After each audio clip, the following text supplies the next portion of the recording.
Welcome to PC Woods Kids Tech Talk. Today we're looking at something new from Patriot, the Viper Blackout edition of DDR4 memory. This kit here is Ryzen ready for AMD, but it will work with Intel CPUs as well, of course. And it's a kit of two 8GB modules, as you can see right here, blacked out. You have embossed the Viper written on there.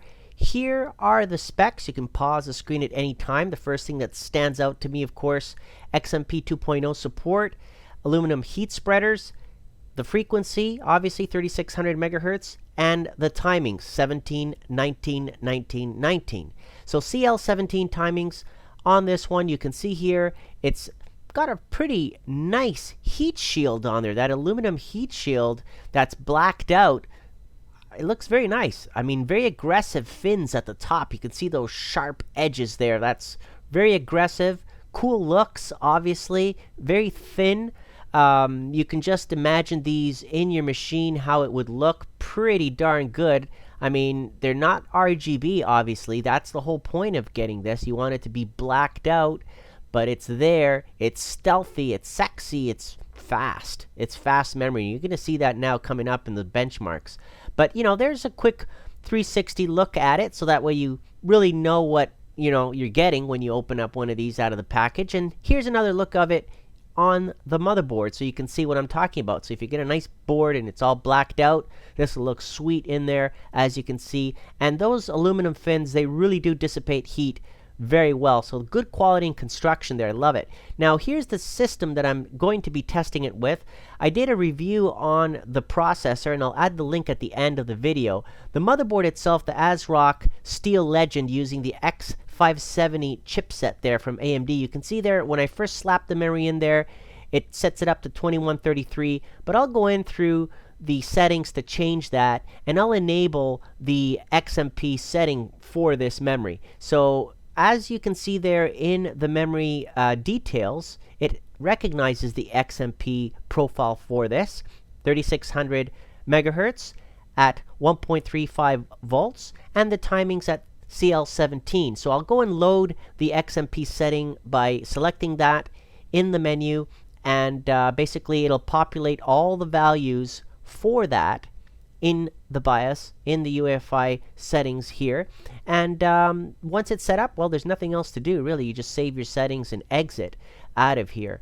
I also, later on, came back and tweaked this further to overclock the memory, of course. And we're going to see that later on in the video. But here, I'm just showing you the profile for XMP that it has. Now, overclocking it, like I said, all I did later on was come back in, after doing my testing, of course, and changed the DRAM frequency value there from the 3600 megahertz to 3733, and then I changed the Infinity Fabric frequency to match, and I had that set up to 1867, and changed the CL timings to 18, 22, 22, 22, and after doing substantial benchmarks, it was very stable. Now going back to putting it at default, so at the XMP profile settings that I showed you a second ago, I did some testing with it just at defaults first. Okay, and you can see there the XMP settings in Windows 7 here using CPU Z or Z. The tool here shows you the XMP profile has been selected, and the benchmarks with AIDA64 using the memory read, write, and copy. Those are the three that I focus on at the top, and latency, of course, for speed. So we look at the bandwidth and how this ranks when it comes to reading, and you can see there how this system performed compared to these other machines with other types of memory and those speeds.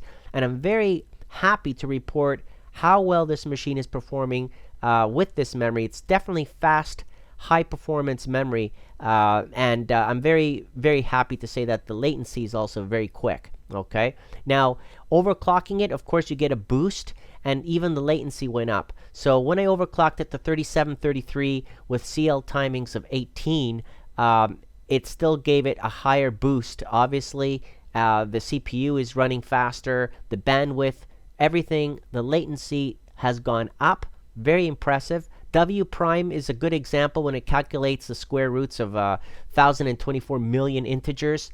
Here's the score that I got with it without it being overclocked. Okay, so let's just say it came out to 113 seconds to calculate that. Now, when I overclocked the memory, it knocked off a good 5 seconds off of those calculations. So those 5 seconds adds up if you're doing a lot of calculations, right? Pass mark, doing great here on the rating. We're concentrating, of course, on the memory mark. Okay, the memory mark is what I'm looking at.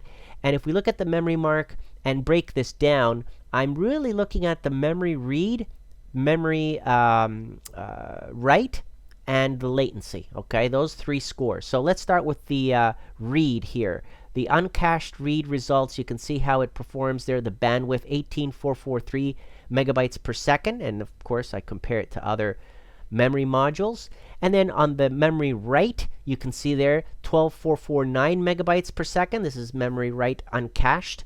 And then on the latency, you can see here how fast this benchmark gave it. 31 nanoseconds. Great results, again, right at the top of the pack. Now, overclocking it, of course, you get a little bit of a boost on the memory read and write and the latency. So that's without question going to be expected, but there you have it. Again, what I'm trying to say here is that I was able to overclock this stable. So I ran it for hours.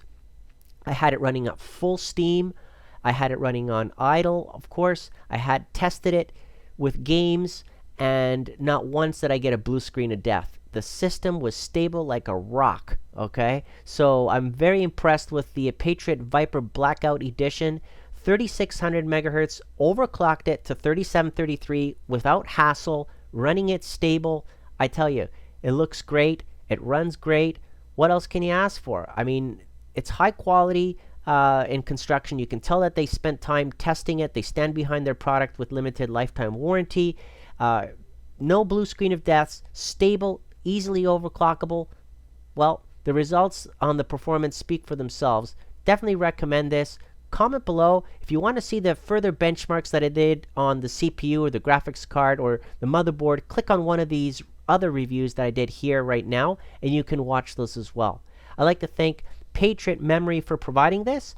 And again, comment below, let me know what you think, and thank you for watching.